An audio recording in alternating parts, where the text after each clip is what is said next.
welcome to week 4 of Remaking History.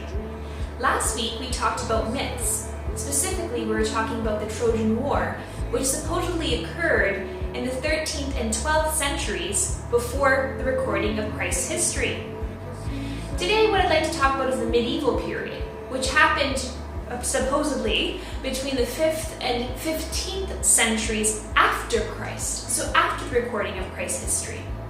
This is quite a few years later, but despite the large gap in time, the medieval period was still a very prevalent period for myth. So what is myth again? Well, it's a story or a group of stories that could or could not be true.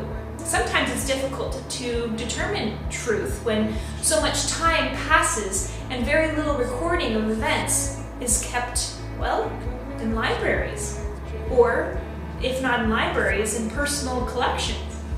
So the medieval period was a time of myth. It was a time where truth and untruth was very difficult to determine against because scientific advancement wasn't there.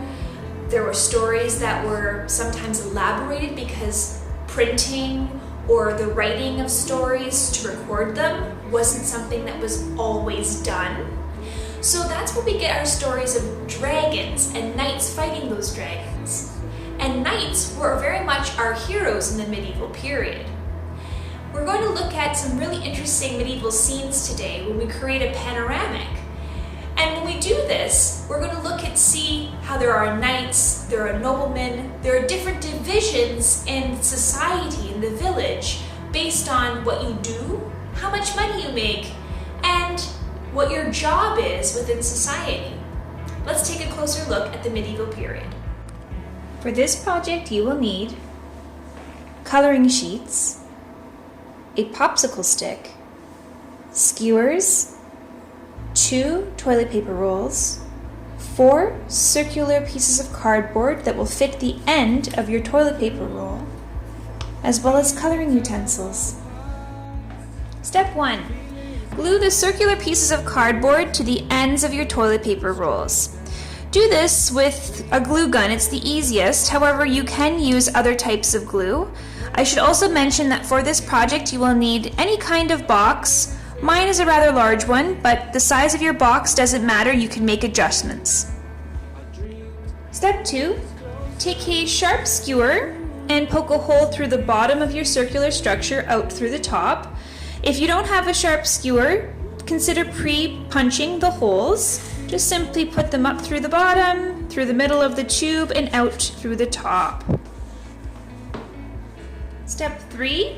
Depending on the height of your box, you may have to add a second skewer through the top of the other side. Measure out exactly where you need that height to be. Then, taking your hot glue gun again, glue the top of your skewers so that they stick together and they adhere to the cardboard. Step 4.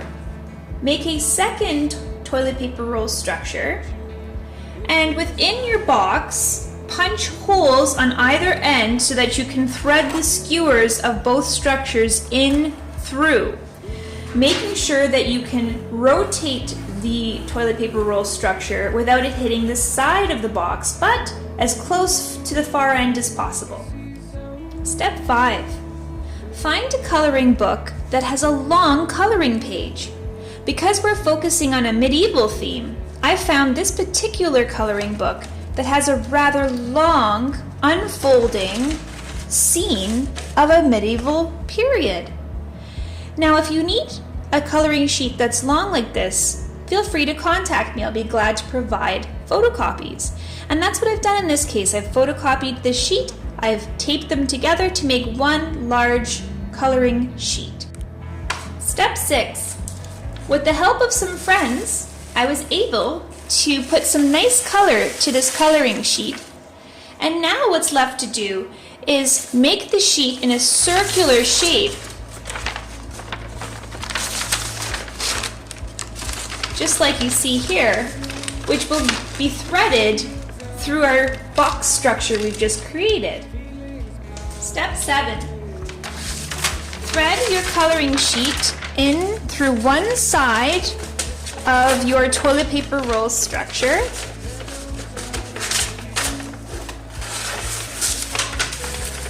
Have it come out through the other side.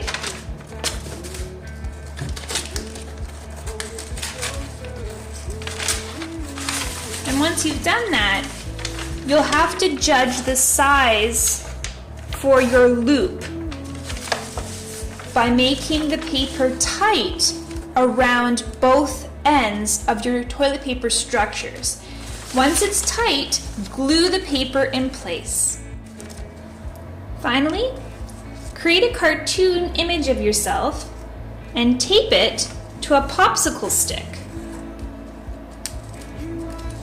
Once you've done that, poke the popsicle stick through the bottom of your box, just in front of your picture, your panoramic that you've created, and turn the bottom sticks to create a moving scene.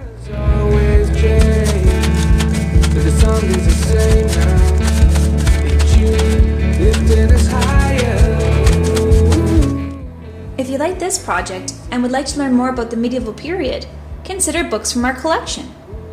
Last week we talked about the Trojan War and the use of catapults. Catapults were also used in the medieval period. A catapult like this is what you'd see in the Trojan War era. In fact, not too many years afterward, Alexander the Great was actually wounded by a catapult. This here is the kind of catapult you'd see in the medieval period. And what's interesting is you can reconstruct these catapults using Maker Place technology. Send me an email if you're interested. Bye for now, everyone.